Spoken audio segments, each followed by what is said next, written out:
I think that was the stream. Okay, we are now officially live. Welcome everybody to the GATaca Cypher episode 15. Here again with my co-host as always, Evil, and today's special guest host who is partially prepared and ready, Jay Diva. 70 to 80%.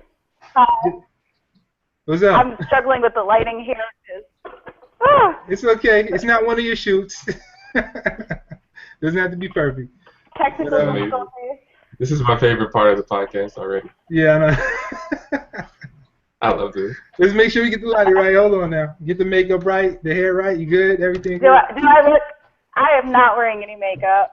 Me either. At least see me. Do I look? Oh, natural. Not bad. Yeah, I'm not wearing any either, so I think we're all on the even. Yeah. There we go. No foundation on me. There we go.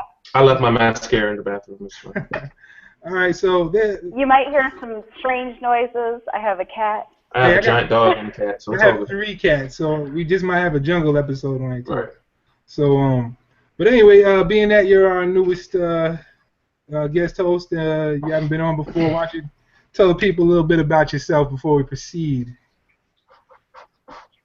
I am Jay Diva, aka the female Tony Stark. I like it. I like it. You're like, what? Iron Woman. I am a huge science nerd, but I also DJ. I model most recently with Wella. I've been a hair model with them since 2011, so that's always fun. I grew up around a bunch of hip hop people, especially MC Light, my first cousin. Hi, cuz. And Bunny D from Latrobe is like a big sister. Yes, she is amazing. I learn a lot from her, although we're usually having goofy conversations between the two of us, more so than in-depth ones. Mm. You would never expect it. But yeah, I always have crazy, wacky stories. I like to travel.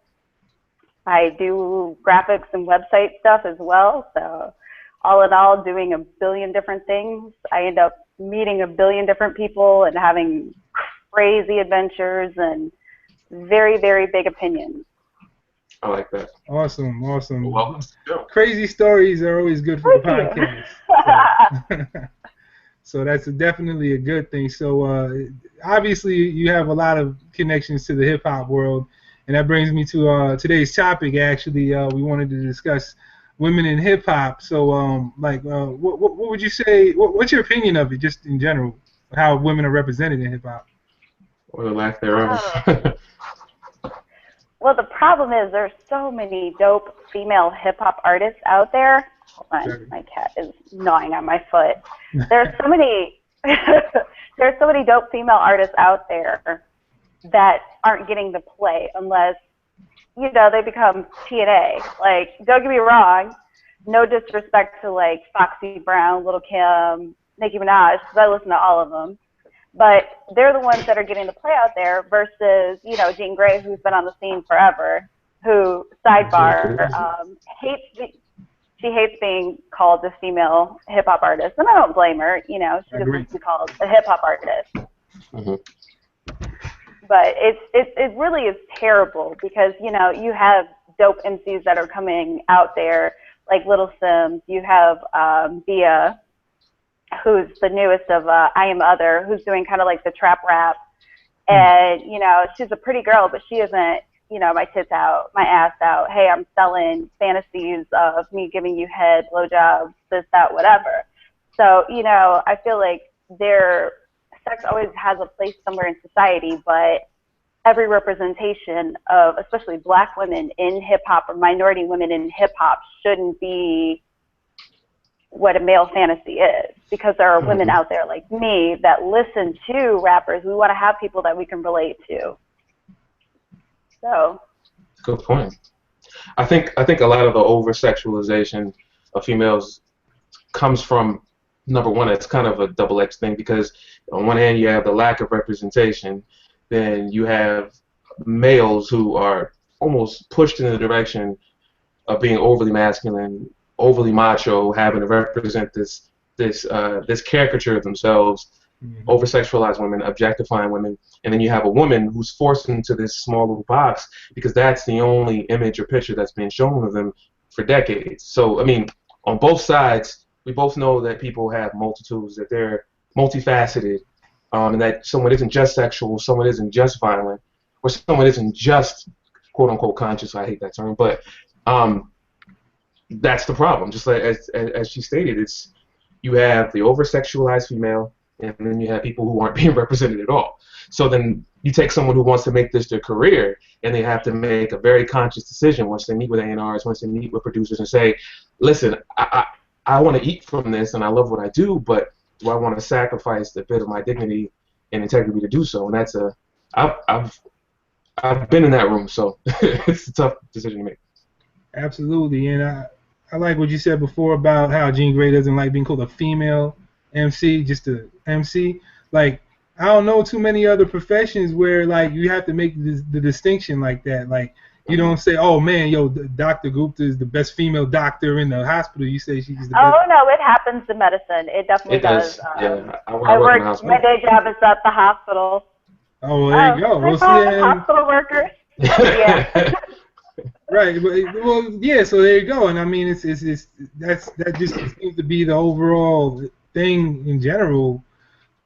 Like, we can get into like wages and shit. I mean, it's across the board, really. So I mean, that's a good point. It's not even about the wages. It's about the respect. Like, I've been doing like website programming. I'm working on my 7th and 8th programming language, and I'm actually shout out to Girls Develop It. I've been working with them for a year, taking classes. I'm going to be a TA for the next 2 weeks for a second time for one of their intro HTML classes. Nice. And the one reason that like that group or groups like Black Girls Code and even Google's like expansion to try to get more minorities in, it's because when we try to go into us underrepresented people, and I know Black men can kind of relate to this as well, but it's very prevalent when it comes to women in STEM, we don't get the respect. Like, I remember when I first moved to Indianapolis, I did an interview with a tech company out here and was told I would be better suited for fashion. So I had more credentials than the guy that was interviewing me. So it's really, it can be very much so of a turn-off for those women who do want to get into hip-hop, those women that do want to get into DJing, those women that do want to get into STEM programs. Because even me as a DJ, there's essentially, I mean, there's more female DJs out here, but when I first on the scene here in Indianapolis, there was Gabby Love. Gabby Love is dope. She's a sweetheart. Much love and respect to her. And we have people that were trying to create beef and tension between the two of us, or people that would come up to me and say, well, you could get more fans if you wore like a little bustier or a cute little short skirt and heels and da-da-da. And I told them, no, I'm going to the club in my chucks and a t-shirt. And I'm going to show love every time I see Gabby Love. And I'm not going to do, you know, all this hate because it's not worth it. And the fact that people are coming to me, even though, hey, look, I mean, you guys saw, I got my text here. You know, like, I grew up around hip-hop artists, so it's not like, okay, I don't have the background. It's not like I don't have the equipment. It's not like I don't put in the work. Not saying that I'm the best out there, because there's some amazing DJs out there. But I would like to have respect as an artist and not just be judged based on my gender or just how I look. So question, why do you guys think that's the way it is? I mean, I think it's pretty, I mean, it's kind of oversimplified version of this, but it's a microcosm of society. I mean, you say art imitates life or vice versa, it doesn't matter. I think that you can go in any industry. I'm an engineer by trade, but I'm in the tech industry. I'm in IT. I work in a children's hospital in Philadelphia, so I see it on all sides. There are people with multiple backgrounds, biochemistry, PhDs, MBAs, but they are treated almost as someone's daughter when they are talking to a director who has not as many accolades, not as highly educated as someone else, solely based on your background. It's so much harder because of cognitive dissonance and so forth to try to get over that bias. And so what we need to do is people who love hip hop, people who love art, people who love to be creative, DJing, b-boying, knowledge, the whole broad spectrum of hip hop, we need to police ourselves. We need to hold people that look like UC Gats and people that look like Eville and look like Graydon Square and Tombstone. We need to look at ourselves and say, listen, we need to be more inclusive. And it's white artists, Asian artists, female artists. If someone's dope, if someone's able to do the job, we need to base them solely on those characteristics and solely on those criteria and nothing more. Otherwise, we're doing them and ourselves a disservice because you're excluding someone who could add a great deal to a very narrow spectrum in the music world. Right. And Lord knows we need more variety. Yeah. And the variety is, it's not like it's not out there. I mean, like, he was talking about, like, Asians in hip-hop. Like, I know Japan has a huge hip-hop scene where a lot of, and they're not bad rappers. And even coming out of Toronto, you have Meja One, who has a lot of, like, Jamaican influences. The girl is dope. Like, I mean, I got her album. I listen to her stuff regularly. But, I mean, there's her. There's, I can't think of the other girl's name that's coming out of Japan that is also a dope rapper. But, I mean, you even have, like, Palestinian rapper out of Detroit, Invincible. Sweetheart, very tomboyish. The Invincible's dope. She is amazing. Like, you could put her out there, and she's one of those rappers that, A, she's a conscious rapper, but she does it in a way where, you know, it's enjoyable to listen to. So a lot of people, you know, could easily be put up on what's going on in, like, the Middle East, like the GATaca crisis, listening to her without sacrificing talent, without sacrificing beat, without sacrificing, like, the true elements of what makes hip-hop hip-hop. And she could be put on the scene easily, but it's because she's a girl. Like, if she was a dude, I bet you people would be checking for her. And it's really sad to say that, but it's a fact. Yeah, I think it's a lot of it also is just the climate of hip hop right now. I mean, it's like you talk about spectrums. Like, the spectrum is narrowed so much more in the last 10 years than I've ever seen it narrowed. At 35, I've never seen such a vast array of hip hop being cut off from mainstream or even in some underground areas just because of the pressure and, you know, the excuse of, you know, it's not selling the way it used to. And I think that's laziness on the parts of people who's supposed to be supporting and helping people. I mean, and a lot of the burden falls on listeners as well because we control the stream of music, you know. So I think it's not like we aren't buying those artists, though, because look at Missy Elliott. Missy Elliott has staying power. She has never I've never seen Missy Elliott in a dress. I've never seen her in a dress. She's always Adidas sweatsuit, short haircut, androgyny look, and she kills it. And do you think because she's more the exception than the rule, though? I wouldn't say that she's the exception and the rule. I think it's just she had the exposure, you know, coming from, because, like you said, people opening the door, giving her equal opportunity. Timbaland gave her equal opportunity. He treated her just like everybody else on his artists, whether they were sexualized or not. And because he gave her that opportunity, she was able to make it there. But who else is giving these people opportunity? You know, it's I mean, that's just what it is. Because if you think about it, look, Salt and Pepper had the opportunity. My cousin had the opportunity. Queen Latifah had the opportunity. None of these people, and even with Salt and Pepper, like, having sexualized lyrics, they were never, like, raunchy in the media and things like that. You had the real Roxanne. You had freaking Roxanne Shante. You had Moni Love. But they all came out there. It was because they had the opportunity.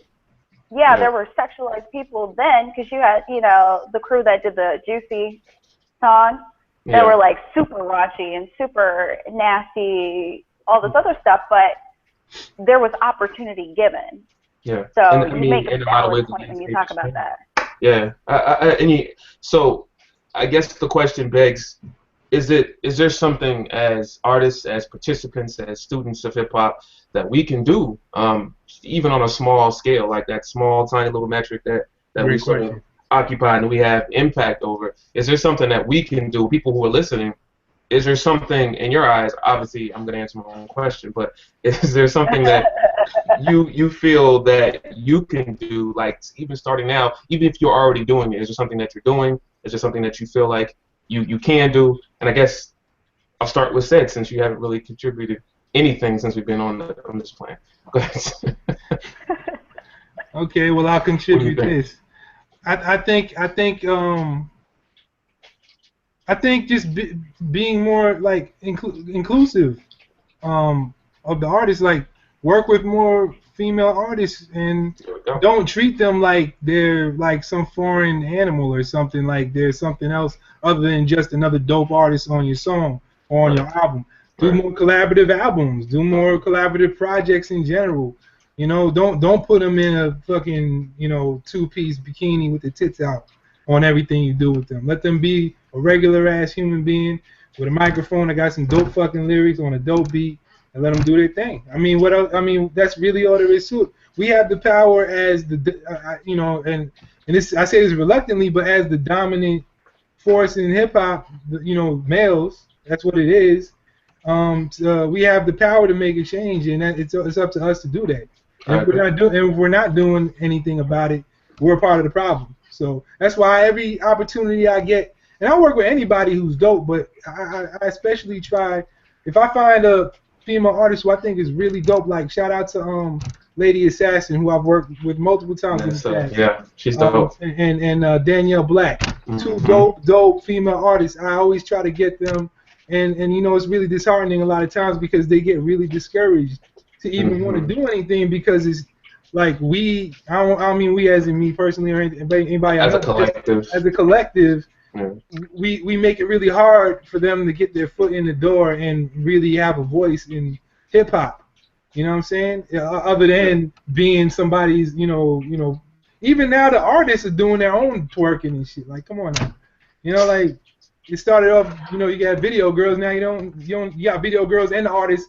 The artist is the video girl too. So it's like something's got to give, you know. Yeah, and it's like I think changing the color of the conversation helps too.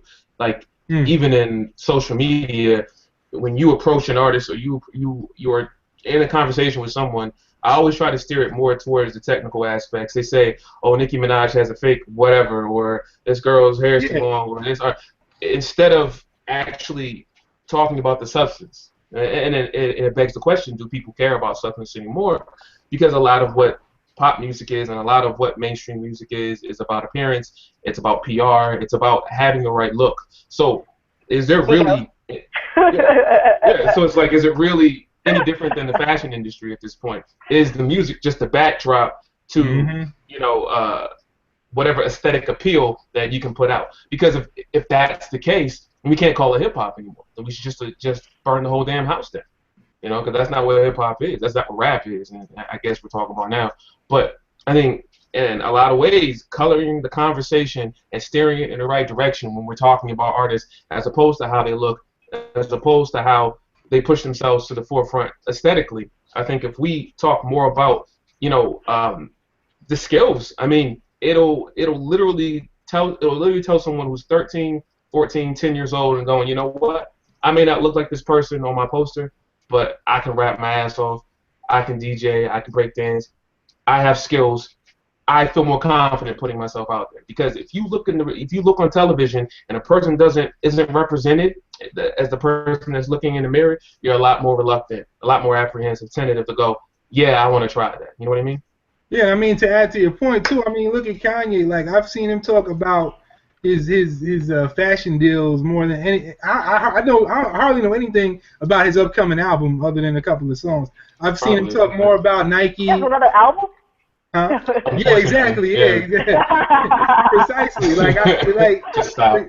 Like it's just like it's turned into a fashion show, and I mean, there's nothing wrong. I mean, look, fashion's always been an integral part of hip hop. You know what I'm saying? Urban wear is now, well, it's become the pop culture. You know what I'm saying? But it was accompanied by the music, though. Right, exactly. It was a backdrop. You know? Somewhere along the line, the 5 elements got narrowed down to a couple of elements that are really being focused on now. You know what I'm saying? The five elements of hip hop have been like compressed almost. You know, like to a point where it's just really shallow. seemed more like they were buried to me. Like they Yeah. weren't even Give me blame acknowledged. some of the sun on Russell Simmons selling Def Jam. Yeah, yeah. I mean, you sold the kingdom. So where are the disciples are going to go? There's nowhere for them to migrate I to. mean, I mean, does anybody ever talk about like how the CEO for Def Jam after Jay-Z left killed himself? Like, was it because of the direction of hip hop? I mean, that would depress any hip hop lover. Just yeah. like the true blue hip hop lovers. It's like wow to see it, but like I know people are going to talk about me loving the movie Here we go. Brown Sugar. The No, Brown there, Sugar. I like that. there's one of the greatest lines about hip hop in there. The reason I love that movie, it's not for the love story. It's about the way they talked about like the decline of hip hop when it became commercialized, and that spoke to me because I mean my dad's from Queens, New York, so I'm used to listening to like the real deal. Like I was familiar with Ruckus Records, I was familiar with Wu-Tang at a young age. You know, I mean I'm the person. My mom knows like who Wu-Tang is, and my favorite thing, I love my mom dearly, and she likes to talk about how she knows like the rappers' real names and stuff. So she's always like, when Method Man comes on, she goes, Clifford's on the radio. No, Clifford's not on the radio. It's just Method Man this time. Sorry, that's awesome. That's fantastic.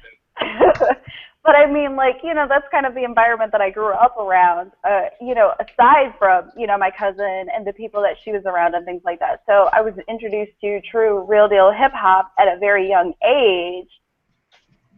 And to see growing up, people related to it. And then all of a sudden it became pimp culture. All of a sudden it became chain raps. And I'm going to blame Jay-Z for that shit because nobody was really rapping about chain.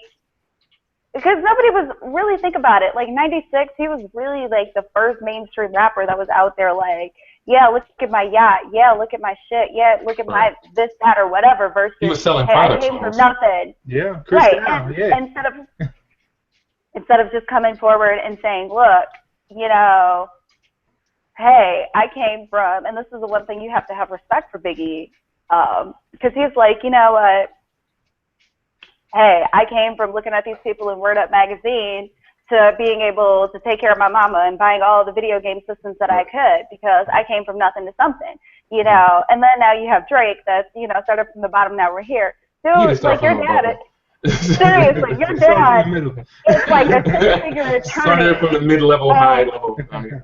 Well, it's like your dad is an attorney and you were the kid on Degrassi. Come on. Right, yeah, right. Exactly. Well, that's different, yo. That's different than Chris Wallace growing up in Clinton Hill in Brooklyn. That's way different. That's a completely different world. And that, a lot of it, we can kind of transition into talking about authenticity.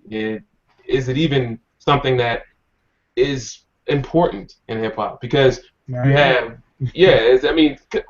I think, in my personal opinion, I think the only difference between hip-hop and any other genre is that it is a true representation of the people who embody it. So it came out of poverty, it came out of a necessity because we felt like we were disenfranchised and we had no voice. Mm-hmm. And I think that that desperation, that sense of passion and belonging, how we gather together and we made this thing from so many different sources. I think that is the core of what hip-hop is. And people in a lot of ways have lost that authenticity. I don't mean you have to be a thug or be from the hood. I think as long as you're telling your story in an authentic and true way, I think that's hip hop. And as long as obviously you follow the rubric and everyone knows what the rubric is, as long as you follow. I hate to bring up this person, but like Macklemore is a good example of that. He admits that hey, he came from the suburbs. Hey, I am this white boy that likes hip hop, and you know I have to respect him. I think his music is corny. That's why I don't like Macklemore. But as a person, I have to respect him because even when he was winning Grammys, he's like, look, I'm just doing this shit for fun. Right. This is not, you know, Kendrick Lamar should have did that because he's coming from Compton and he's talking about the things that kids in Compton see all the time. Right. So it's like you said, that authenticity. Like hip hop is about being able to relate to somebody. So even if you are just listening to, like, what happens to just like, okay, well, you got like the fun rappers that, you know, are from the suburbs and we're just going to rap about, you know, parties and shit because that's what we know. Right. College kids can relate to that. Trust me, I did plenty of partying. So, but it's just, you know. Yeah, it's about doing it in a way that follows that rubric, stays true to the art, and you don't prostitute it. And that's the problem. Like the bling era, shiny suits, selling off record labels. I vividly remember being a huge, not a huge, but I was a Heavy D fan. I was a Guru fan. I was a Wu-Tang fan. So dope. I mean, I was a huge Guru fan from Boston, and when Uptown Records went underground, when they went under, it broke my heart because that was sort of the antithesis of the really big, you know, record labels, and a lot of my favorite artists were on that label. And also, I love the fact that you could turn on Rap City, you could turn on Yo MTV Raps, although I like Rap City better, and you could see, and it's like you could literally see the full spectrum of rap within that hour. Everything from down south rap to Common in the Midwest, to NWA out on the West Coast. You can see Wu-Tang, you can see De La Soul, you can see the full spectrum, and that's what I thought. And I was proud of that because you literally had a lens on every single major city area in the nation. Now, you can't tell where anybody's from because everyone looks the same, they rap the same, they use the same beats. There's no creativity on the landscape at all. There's no identity. I mean, so I blame a lot of probably maybe hip-hop beef had a lot to do with it. Probably people were scared to take on new types of artists because of that and declining record sales. But I think a lot of the fault falls with the artist because ultimately we control the message and listeners control who brings that message. But we have to be brave and stand in the face. I think we should apply a little bit of credit to the labels for that too. No. There's a lot of blame that goes to the labels. Absolutely. But you also have to think about like Arista Records has, you know, since collapsed, and you know Columbia, Sony have kind of merged into like one thing, and they've been like dropping their records. I think Jive also just recently folded.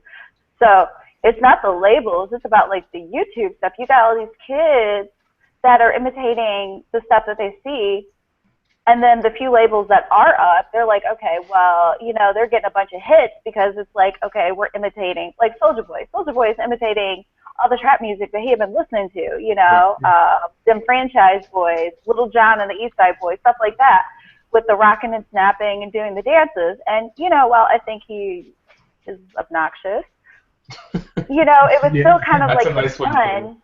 But the thing is, people saw, okay, it's a formula, so we're all going to do the same thing instead of trying something new. So when somebody does come out with something new, it's like, what the hell? And it kind of goes into like the whole thing about fashion when you were like talking about, oh yeah, well, you know, everybody's looking the same. Everybody's got their long white tees. Well, they did, you know, 10 years ago. Now it's everybody's wearing these. What the hell is this Khalifa wearing? Girl jeans. You know what? I don't even think I have half of the girl jean looks. I'm like, there's the joke that somebody, I can't remember if it was my mom that told me this. Again, my mom is a hilarious person. Again, hi mom. There was they talk about like why there's always the girls that keep wearing all these baggy pants because all the men keep buying all the women jeans. They put off the whole it's just funny. You know what's crazy about that? I'm a big proponent of being who you are, like regardless of what that is, whether or not popular opinion agrees with it. I think that if that is what represents you as a person, that you go that route. And there's something also to be said with following trends. That's also what hip hop is about. Something dope comes out, you're like, I want to embody that. However, there was variance with all of that because I've lived in a lot of different places in the United States, and you could go to Chicago, people wearing a certain thing, go down south, people wearing a certain thing, and if you walked in there with a Chicago outfit, and you're not you're not in Chicago, that's a whole different set. But now it doesn't matter, you know. Yes. It doesn't really matter. Yes and no, and the reason Well, the reason I brought that up is because look at all the negative press and attention that Jaden Smith is getting. Jaden Smith is doing his own thing, like, but you're talking about him. Wiz Khalifa is walking around, and I'm pretty sure he stole half them outfits from Amber Rose. Like, I swear we have the same sandals. And, like, nobody says anything about him. Nobody says anything about Lil Wayne, his little tight leopard print or red. That was weird. Yeah. Nobody says anything about that. But Jaden Smith, oh, how dare you wear, like, an androgynous-looking skirt that looks more like a kilt. Like, not once does Jaden Smith look, like, really feminine to me, more so than some of these other rappers that are out there. But it's like, I really don't get it. It's like, why can we allow this with certain people and not other people? Because Jaden Smith decides that he wants to go against the grain and do his own thing. If he were rapping, if he were a trap rapper that was, you know, doing lean and snorting cocaine, would it be okay for him to wear the skirt? Absolutely, because they've done it. They weren't skirts, so. Like, you don't really hear the same kind of blowback about, like, a Young Thug.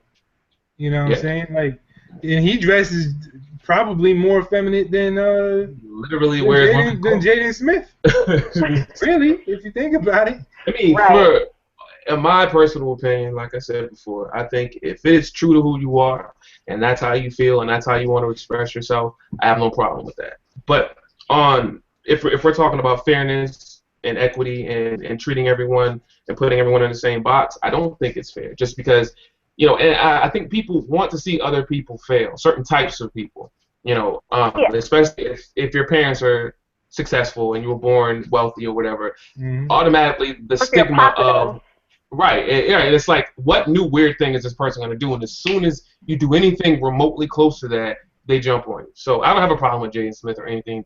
I don't necessarily want to hear him rap, but if he wants to wear whatever he wants to wear, that's fine. He's like JoJo. Yeah, it's. I'm sure it's fun. I'm not gonna begrudge the man from making music, but I will not be listening to it. Can we give a special shout out to Childish Gambino? Because, you know, I know he had him on there. I love me some Childish Gambino. I'm sorry. Oh, do you? Yes, I do. Terry doesn't. You know what? Because I'm kind of in the middle. I'm in the middle. I have a very short list. You know what? You know what? It took me, like, I don't like every last one of his songs, but I like when he sings. I am a girl still, you know. He's incredible. I will give him this. He has a lot of talents. He does a. He is very talented. He's a great actor. Yeah, a guy actor. Great actor. Comedian, musician. So I don't. And tons of people love him. I think he would be better than some of these other people. Can we swap Childish out for Future? Oh my God, I don't even know what he's saying. I have no idea. I have no idea what comes out of that man's mouth. No idea. I heard a song and I was like, is he joking? Is he trolling? I say remove the water. It sounds like he's drowning. He's the best mumbler I've ever heard in my life. You know, all right, this is the part that bothers me. It's exactly. I think if you can't rap and you're whack and you have some sort of gimmick and people like it and they go along with it, I'm not going to begrudge you for making music. However, from what I remember, there was always a certain trial that you had to go through to even be considered a rapper. Now all you got to do is get behind the camera, or MC. These guys have no stage show. They have no presence. They have absolutely nothing. I'm gonna try to go ahead and pay off my car early. I'm just gonna go out there and release, like, so I need somebody to give me like a real heavy trap beat because I can go. Done. You literally just freestyled a hit. Congratulations. You know what's interesting is that the artist Hobson, he made a parody of that. Yeah, I saw that. And he like invented this character, and that particular video has more hits than almost every other video on his channel. He's a relatively popular underground. I'm very familiar with Hobson. Yeah, he's definitely dope.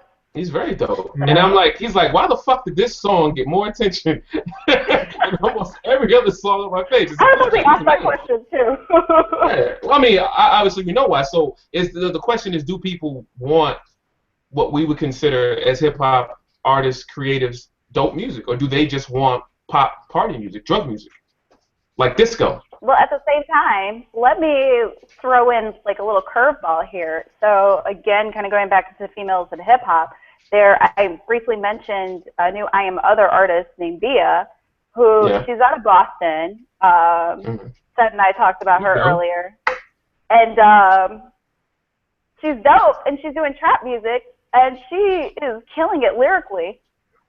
But all the hits, like when you go look at her YouTube page, you look at like the hits and like the comments from people, it's like, oh, what the fuck is she doing? Why is she doing this? Oh, you know, she sounds stupid, blah, blah, blah, blah. But then there'll be the same people on Future's page saying, this is the dopest track ever, blah, blah, blah. And I'm just like... Herd mentality, I think. Yeah. So is it that people don't know what they want and they want big business to tell them what they want, like McDonald's? I wouldn't be surprised. I mean, because there are people out there doing unique things out there. I mean, you've got like Lizzo coming out of Minnesota, and you know she's kind of doing that whole like pop mashup. It's like kind of like the pop hip hop mashup. Yeah. And you know she's doing shit that Iggy Azalea is attempting to do, but she's doing it better, and she's doing her own thing. Sidebar, you know, and people talk about me because when Iggy first came out, I really thought she was onto something, and then I realized all her lyrics were stolen from Kendrick Lamar, and I'm talking way before she hooked up with T.I. and was doing anything. And I was just like, oh, so you're stealing shit. And then I found out she was Australian. I was like, oh. I wanted so bad for her to be good. I really did too. I root for every female hip hop artist out there. You know, there's like mixed reviews. You know, I'm not gonna say anything about the black scent just because I have a white scent. But you know, it's kind of sad because you know while she's out there perpetuating that she has talent, there are people out there on the underground again that do have talent. They're doing exactly what she's trying to do, but are doing it better, and they're not getting to play. So I don't know. I mean, from my perspective, a lot of it, because you know, coming up and talking to record labels and people in the record industry, from what I gathered is the person who's willing to do whatever they want them to do are the people that are going to get on the radio. And that is as simple as I can make it. Literally, they go and they say, okay, no, we get that you have great talent, and we get that you've mastered your craft, but we don't need any of that shit. I'm sorry to burst your bubble, but here is a rubric. Here's your sheet of shit we need you to do in order for you to make your money back and to make a little bit more for us. Thank you. Go along now and just do what we say. And if you ever deviate from that path, you're fucked. Yeah, it's because they're trying to facilitate dollar signs, not progress. You know, your product. They're just like literally, it's like a bottle of fucking Coca-Cola. It's like line work. Like they're just stamping out MCs. Well, I ain't gonna call them MCs. They're stamping out rappers. Beyonce is a great example of that. Yeah, exactly. Now you got like a million Beyonce wannabes out there just to make this quick buck. It's like fast food. It's fast food. Because when she started out, and I've actually met her. She's a sweetheart. You know, much respect to her, and again, no disrespect to anybody that we're critically speaking on their career. That's the truth. But Beyonce and Bunny D, shout out, Bunny. Hey, Bunny and I were having this conversation the other day about how Beyonce, when she first started out, like if you look at like her video for Videophone, somebody did like a great kind of look at that versus other female artists out during that time, and how Beyonce was not. She had like kind of this look at me, but I'm in charge. She wasn't portraying herself as a sexualized artist, despite the fact that, you know, she was dressed like a pinup and all this other stuff. You know, in the past, like in her career, she's always kind of been the person that has taken like on kind of that male ego and kind of perpetuated more so the idea that men are kind of sex objects to her. And then all of a sudden, it's like she links up with Jay-Z. They get married. They start doing career stuff together. She drops her dad as her manager. And, you know, she's turned into this, like, overly sexualized,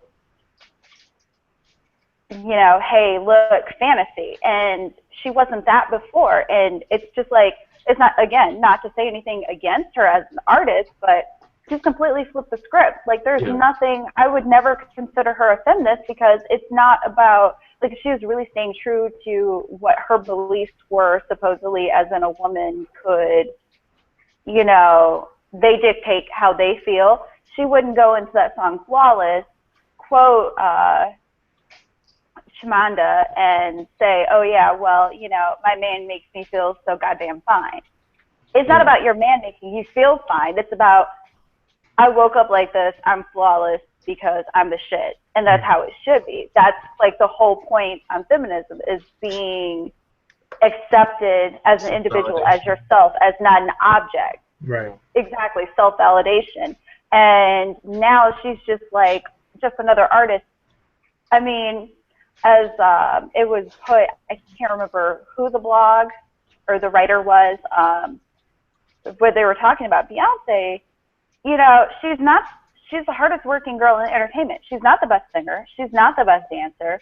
She's just the hardest working. And like you said, like, she's that person that's like, oh, well, the label told me to put on a leotard with sparkles and nude fabric and do twerks on stage with Nicki Minaj. And that's what she does.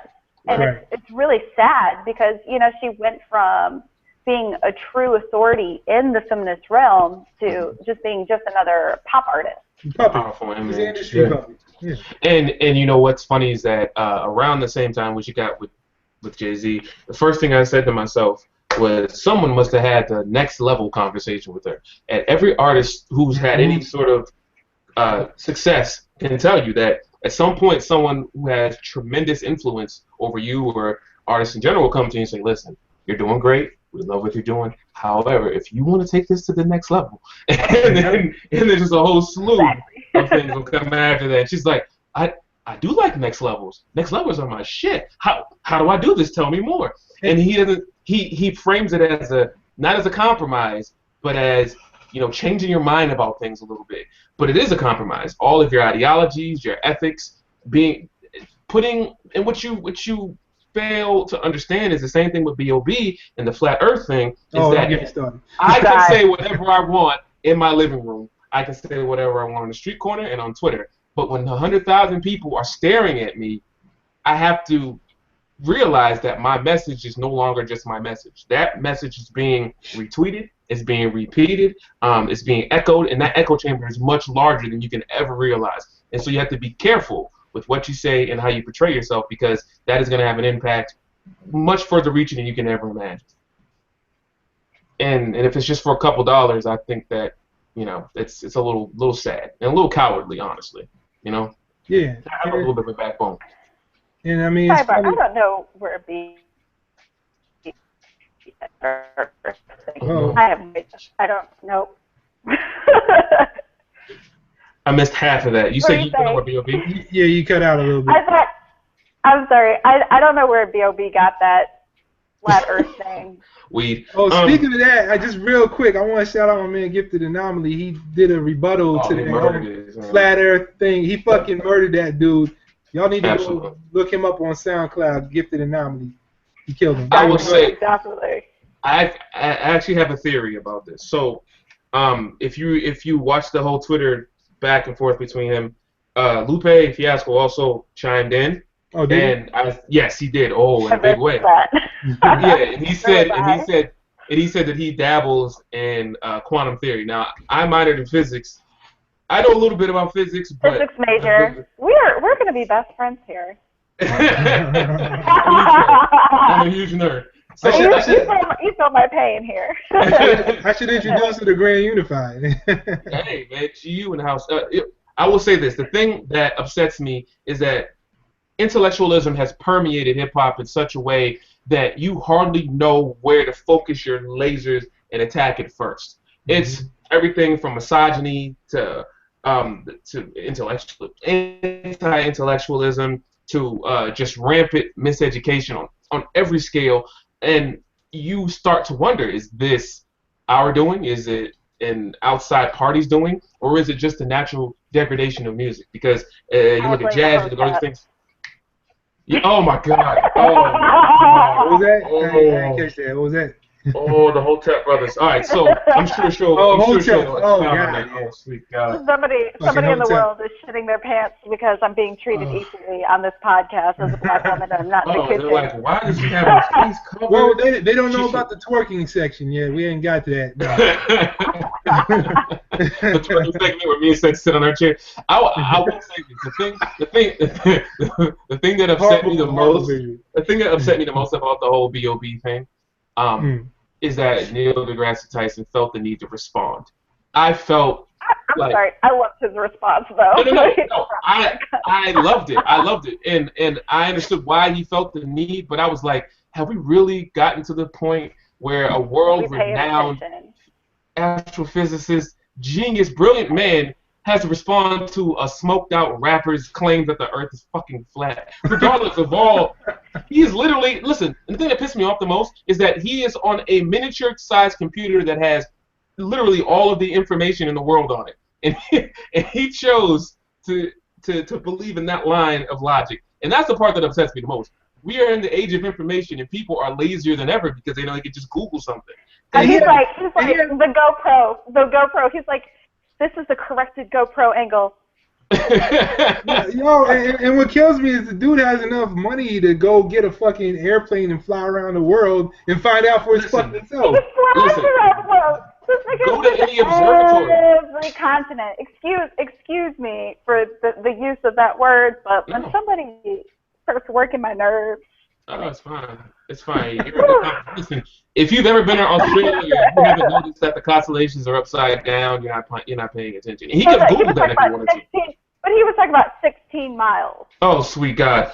Look, somebody pointed out, it's 0.0006% of the Earth's circumference. Right, and it's like for every mile you go, the Earth curves like 8 inches. There's no way you'd even. Anyway, the point is, if you see not today's basis, you know what it is. It's just it. Thousands of years have gone by since. Oh wow, she dropped off. Yeah. Hopefully she comes back. Yeah. She probably just got. It happened to me. So it happened to me 4 times. I think. So hopefully she returns. But Sid, this is actually a question along the lines of thinking along the same lines of anti-intellectualism and misogyny. Do you feel like it's something that can be fixed? That's the question. That's a tough one. I think it can. I don't think 100% ever, because I mean, it's human nature. I mean, like we've had discussions about this. It's all about tribalism. Everybody who's different from somebody else is going to be a few out of that group that are going to want to go to war with that other group or disenfranchise that other group or whatever the case may be. But I do think we can improve it. I think it's actually been kind of happening. You know what I'm saying? Like now we're considering having female presidents who are actually making it to the debates and into the. What's up? Sorry, I had some technical difficulties, and it just kind of. Too much real shit being said. It just knocked her out the chat. It's shorted it out. I feel like B.O.B.'s goons cut me off. Illuminati. The Hotep scissors go digital. So like we were just talking about. Cut that woman off. we actually I was asking Sid, and I'm gonna pose the same question to you. Do you feel like misogyny, seeing people not as they are, but as this over characterized version of themselves, do you feel like it's something in hip hop, we're not talking about anywhere else, can be mitigated? I'm not talking about eradicated, just sort of controlled so that it's not so rampant. That's the question. Repeat that question. One more time. So basically I'll oversimplify it. So do you feel like the current state where anti-intellectualism, misogyny, all of these things that are causing the stagnation of the art in itself, do you feel like this is something that can be mitigated? Not stopped, obviously, but you feel like it's something that we can actually can control help. or Yeah. And if so, how? Yeah, that's a big question. I think because of the whole issue that I feel like because of the whole Black Lives Matter and the violence and the racism, the institutionalized racism, and us finally getting to the point where, once again, we've had more than enough, and we've got some. Who's this? I don't know who this is. Hi, Rudy. What up? I actually know Rudy. This is Rudy in Ann Arbor. Okay. We are recording. Right. We are recording a podcast here. Oh man, I just tuned in. I saw you saying something. What's up, everybody? Hey, how you doing, Rudy? What's up? Good. He is one of the reggae DJs out in Ann Arbor. Okay. Oh, nice to meet you, By Rudy. the way, in St. Lucia. What's up? All right. Thank you. What's up? Big up, everybody. All right. I'm listening. I'm tuning in. Absolutely. Glad to have you aboard. What's going on? So, yeah. What is it? What is it about? Can you explain to me? I hope I'm not interrupting. Say? I said I hope I'm not interrupting. If you can explain what I just tuned into, it would be awesome. We're just talking about women and their role in hip hop, that type of thing. Okay. I'll stand by. I'll get my headphones. I'll tune in. Thank you, sir. I appreciate it. Thank you. All right. Okay. So going back to the whole, in terms of like the intellectualism, you have all this racist stuff that's being perpetuated in the media. You've got, again, the Black Lives Matter movement highlighting all these murders and cases of police brutality. You've got institutionalized racism where, I mean, you have white students such as Rachel Dolezal and that girl in Texas, Abby or Abigail Fisher, I believe her last name is. Yeah, Fisher. And who are suing schools because they feel like they're not getting a fair shake over black students despite not having the credentials. And so you have this subset of people that are just like so fed up that it's kind of, I feel like it's kind of gotten to their heads to the point where, you know, it's almost like a knee-jerk reaction to be like, well, let's start calling ourselves kings and queens, and let's start listening to like Louis Farrakhan and Umar Johnson, and listen to these points that are being made by these outliers, and saying, you know, if white people can be this extreme, and it's not to say all white people, but we get the point. I'm just going to go ahead and put that out there before we create another shitstorm. And but understanding that it's like, okay, well, why should I subscribe to this history where we're just slaves and we're second-class citizens when I can subscribe to a history where we were the kings and queens, not even really focusing on the true history of everything. Like, you never hear these hotaps walking around talking about Haile Selassie, or like you don't ever hear them talking about like the Ethiopian reign, which, you know, their last monarch was in, what, 1963 is when he passed? So you don't ever hear about them talking about that. You don't hear them talking about the kingdoms of Ghana. You don't hear them talking about what was going on before Rhodesia was Rhodesia. You don't ever hear them talking about anything other than, oh, Egypt pharaohs and things like that. And it's really frustrating. It's really frustrating because, I mean, I know some people that are like this, and I have to explain to them all the time, like, we can't all be from Hebrew. We can't. Like, we all cannot be descended from the Hebrew people. Like, I don't have a hooked nose. You know, most of my family, they don't have hooked noses. We don't look like we're from Hebrew. Like, I can see myself being from, you know, Eastern African descent because, hey, I look like a lot of the people from Eastern African descent, you know, versus like some people that look like they're from Western Africa. Like, you know. It's a continent. It's not, right. It's not one country. I'm sorry to tell you. It's not the only country. Right, tons of places to be. Only over 300 countries. It's all right. You know. Thousands and thousands of tribes, and that's what you're saying. Like they've segmented off this one particular culture that's been popularized, and they've overcompensated for the racism and discrimination and prejudice. Right. They went Exactly. the whole total end of the spectrum. Like not only am I not a slave, but I'm a king. They're from king. I mean, I don't know how they got that from everyone being descended from kings. Doesn't really make sense. But no, I get it. Also, I have one more. I have a question. This is actually You're breaking up a little bit, bro.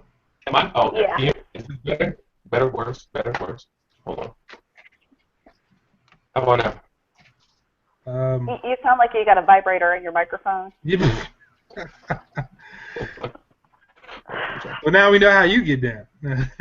Easy now. Hey, look. My toys were put away today. It's Sunday. No. Amen. I don't know. Hallelujah. Is that better? Yeah, that's good. All right, cool.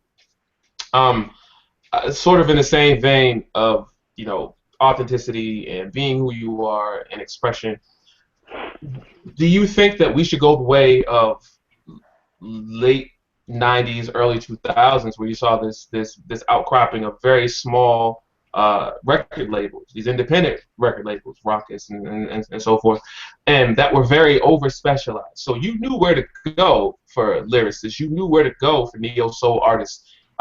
Same thing with Motown. Like you knew what the Motown sound was. But don't they exist already? I mean, you've got. It used to be Blacksmith. Blacksmith is still around, yeah. Blacksmith is not around anymore. They're now War Media. But yeah. Oh shit, that's right. You're absolutely right. But yeah, they exist. They're out there. I mean, you've got A Squared Worldwide, out of Michigan. That is cropping out 14 karat. Hey Kendall, hey Buff. I don't know if you guys are watching, but I mean, but even with War Media, like outside of like Beautiful Resistance, Myrna, shit like that. I mean, most of it is Pharaoh and Gene, right? So I mean, I just want that campaign where still doing stuff. Somewhat. I mean, I don't. Excuse the last me, thing I heard is the only one that retired. But I mean, you've got Mila Mashinko that's doing like her soul stuff, and if you listen to her stuff, she is super dope. Yeah, I mean, you still you got Jean Grey. Dude, I would love to. I would absolutely love to. I don't think she has some dope ass podcasts. I don't think she would appreciate after because I said something about why I'm still keen on saying somebody's like a female DJ or like female MC. I'm big on that just because of that's what I like to promote. Yeah, but it's not a pejorative term, I don't think, or shouldn't. Yeah, I'm not using it in terms of like I'm not using it in terms of like when I'm talking about hip hop. If I'm just having like a general conversation with somebody, I'm gonna be like, yeah, here's this dope rapper, Jean Grey, check her out. Right. If I'm talking, but because I work with groups, I work with, all female groups, and I'm trying to get it out there and because I have a ton of young female cousins and their friends and things like that. And to be able to put out, hey, look, here is a female computer engineer. Hey, look, here's a female doctor. Hey, here's this, here's that. That's something that I've kind of taken to as my new like kind of social activism type thing. But that's what I do. I focus on those things, and I feel like there's a time and a place to use kind of that adjective. Right. Okay. So, I mean, but aside from that, I would love for her to do. I'm a huge fan. So. I don't know. I think judicious use of it is good, but I don't think it's a pejorative term. I don't think that calling someone black soul singer. I don't think calling someone a female MC, but I kind of get it because with that term, you're sort of slowly pushing someone into an area or landscape of expectations. Well, if she's a female MC, how come she doesn't look this way or dress this way? And I understand she doesn't want to be boxed in. I get it, but on the same token, you have to own who you are. I mean, that is what your identity is, and when someone looks at you, they're gonna check off boxes in their head. They're gonna say female, MC, black. You know, this is where you're from. You're from. So that's just you have to find a way to sort of make peace with it. You can't fight the tide forever. You know, and that's just how it is. And that's why I run with the title, hey, I'm a female, and I just call myself the female Tony Stark. You know, I do a lot of crazy shit. I'm smart.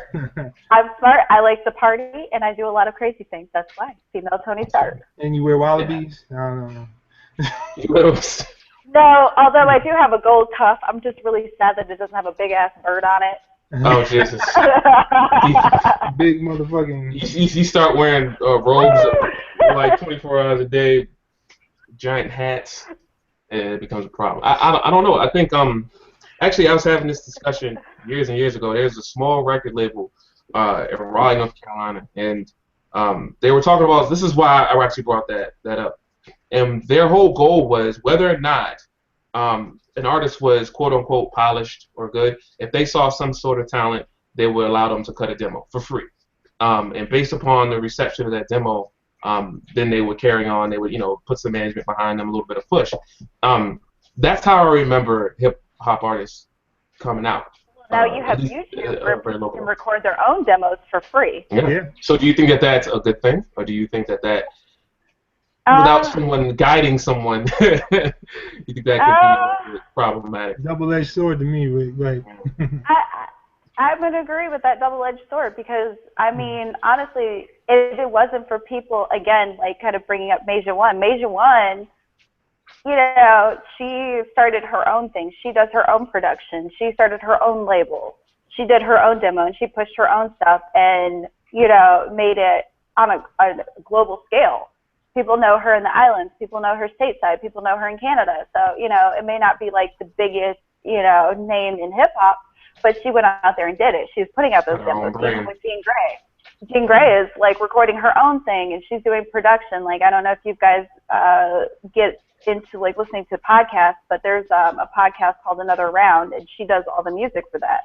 So, it's not to say that people aren't doing that. Even look at Erykah Badu. Erykah Badu released her last album recording it on GarageBand. So, it's great. People are doing their independent releases, but at the same time, it opens the door for a whole lot of bullshit to be put out there. But it's up to us when it comes to that. I should probably put up a new picture because I really, So go try to find me on LinkedIn. That's funny. That's all right. You can keep your librarian picture up. Yeah, DJ Librarian. Like when I DJ in my glasses, that's what I get called. System's on fire. I think. And then I got. So said, I have a question for you actually. Speaking of releases, so I remember I think it was you, me, and Graydon. We were in a podcast and we were talking about labels and how people don't need labels nowadays and everything's digital. Social media is pushing people, and I also spoke to someone who used to be an actual A&R in the music industry. He just hates social media. He says it's like you're trolling the bottom of the ocean, as opposed to being a fisherman and picking which fish and picking the bait, so on and so forth. Right. So, and he's like, there's no way to filter all the bad shit out. It's basically what she touched on. And I think a lot of it, honestly, I think it's all good. I think that as listeners, we decide what we like. And I think some people who don't know what they like, the people who do know, they tend to follow those trends and they tend to follow that crowd. But do you feel like, as an artist yourself, that because there is such like this cloud of shittiness that surrounds you in the hip hop realm, do you feel like it's harder for you to get your voice out a lot of times? No, because if it didn't exist, I couldn't get my voice out at all. You know what I mean? Well, no, that's not necessarily true, but I mean, right. I could still go out there and grind, tour, but it makes it a hell of a lot easier. You know what I'm saying? So I wouldn't do away with it. But I can see someone's perspective, like you just said, your boy, because there's you have to fish through a bunch of turds to find gold. You know what I'm saying? Right. But at the same time, it's a platform that, if used properly and if you work hard at it, it can benefit yourself and the craft that you love if it's used properly. The problem is, it's like it's all over the place right now. You know what I'm saying?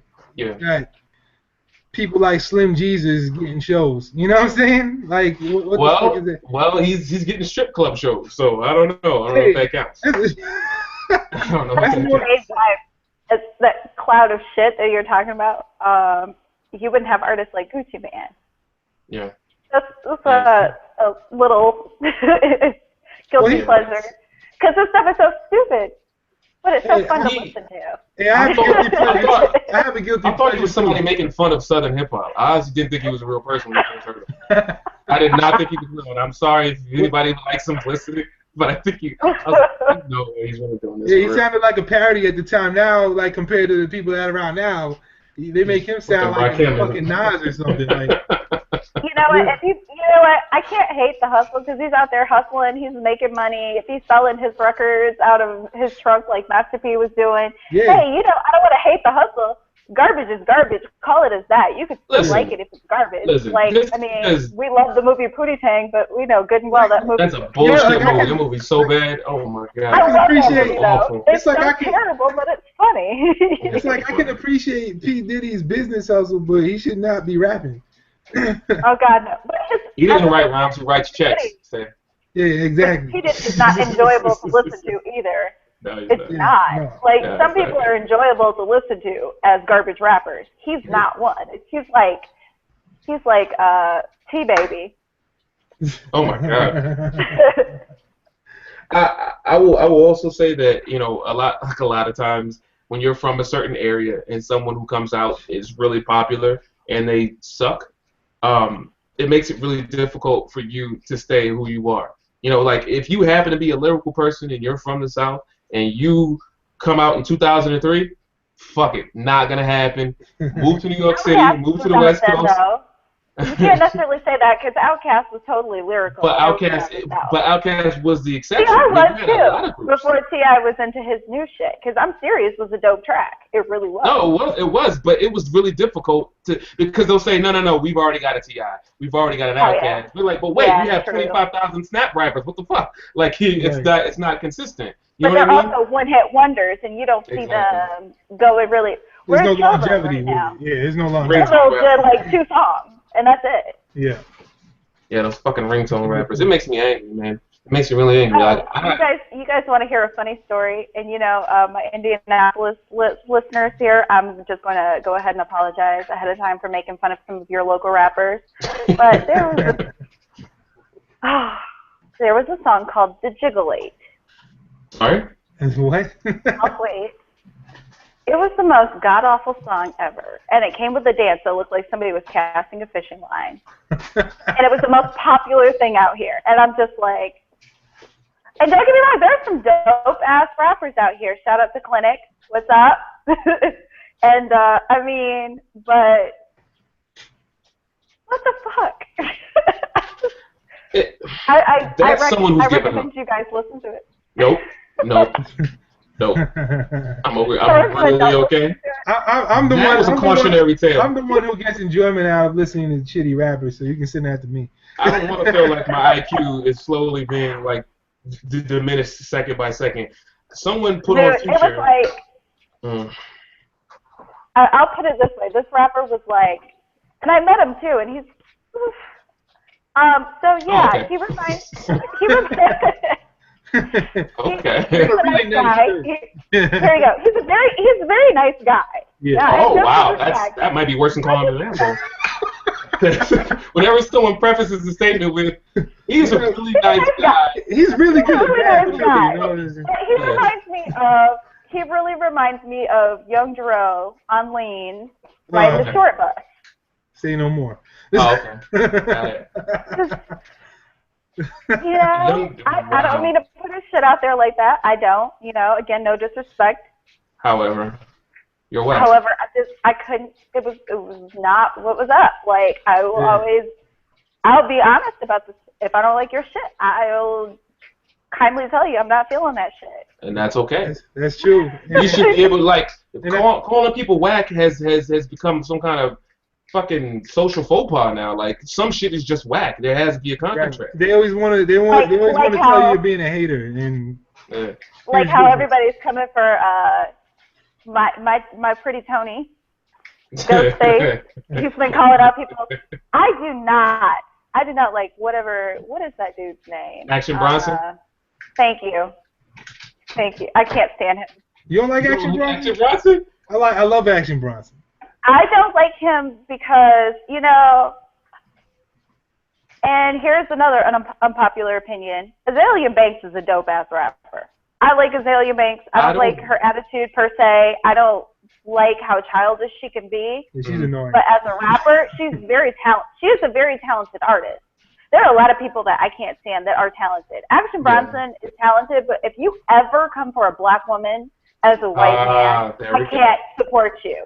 That is why I can't get behind him. And then you want to come for fucking Ghostface Killer after that, after he called you out, because you are kind of jacking his style. No, for sure. He's swag. That's swagger jacking right there. Especially when he first came out. When he first came out, I thought it was Ghostface Killer. Yeah. Yeah. A lot of people did. I did too. I was listening to the song. I was like, Ghostface got a new song? This is dope. But I cannot get behind anybody that disrespects black women. I cannot. And, you know, well, he has very misogynistic lyrics in general. And it goes to the, there are a lot of misogynistic lyrics. Yeah, there are some artists that, you know, even Gucci Man. There's a lot of shit out there that's misogynist, but you won't see me buying their stuff, and you generally won't see me publicly playing their stuff unless I'm being like joking with it. Yeah. Like you're not gonna make any money off of me. Like I'm not gonna necessarily, like even in the case of like NWA, like I'm not gonna necessarily stop listening to your music, but you won't see me buying your music. You won't see me buying your DVDs. You will not see me spending money towards you. Instead, I'm gonna take that money and I'm gonna go spend it towards black female artists that you're sitting here talking shit about. So that's kind of been my pledge there, and that's my kind of way of fighting the misogyny. Right. Like you're not making a dime off. So that's the best way, because I mean, you hit somebody in the pockets, and there's nothing else they can do. So, for sure. But on that note, I think we're gonna wrap this up. But before we do that, we always have the segment at the end. We like to give people the opportunity to promote whatever they want to promote, give the shout outs or whatever. So, Jay Diva, do you think? Shout out to everybody who's listening, and then that's gonna tune in, hopefully on YouTube later on. Of course. Hi, Mama. I don't know if you're listening or not. You might be. You might not be. I'm sure some random relatives are out there listening. Of course, you know, shout out to Bunny and MC Light for, you know, recommendations on topics and kind of helping me get through this. Shout out to the Detroit and Ann Arbor DJ scene. You know, much love for you guys. Miss home. Shout out to most of the DJs in Indianapolis. I'm going to go ahead and say most. There's a couple of people that are on my not so hot list, but you know I'm not going to put out any names. But you guys can find me on social media. I had to unlock my social media because I got a crazy stalker ex. I don't even want to talk about it. But I can be found on Facebook, on Instagram, and on Twitter at Please Feed the DJ. That's Please Give Me Food DJ. Please Feed the DJ. I like that. I post lots of pictures, especially on my Instagram. My Instagram is mostly pictures of food. My cat, the actual animal, not... Got it. Okay, let's quit here, Daddy. Good. Yeah, and I'm hopefully going to be working on dropping a mixtape if I ever get the time. Right now am kind of like on some detox type shit, as you can see in my little picture there. That's my orange soda money shit. Album cover that still hasn't been released. But it's there. Dr. Dre. I can't help it, but yeah, and I will definitely say, you know, stay true to yourself. Make sure you're listening to artists because they're dope. Big ups to the female MCs out there. Bia, Jean Grey, of course. Sorry for calling you a female. One of my favorites. So fucking dope. Little Sims, and that's SIMZ. Check her out. She is super dope. And the guys, you guys got to look at her. She did the Five Fingers of Death on Slay's morning show, and she killed it. Nice. I'm actually Googling her right now. Yeah, I actually bought one of her albums. I can't wait to see more. Invincible, Mayday. Mm-hmm. You know, just listen to them all. They're all dope. Also, yeah, I don't really have anything else to say. I do accept donations of food. Of all kinds? All right. Just saying. Thank you. You're welcome. Well, that was great. That was great. No, seriously, that was a good conversation. We appreciate you hopping on with us. Was that? Thanks for the invite. I appreciate it. Absolutely. We'll do it again. And as y'all know, you can catch me on Bandcamp. You see it down there.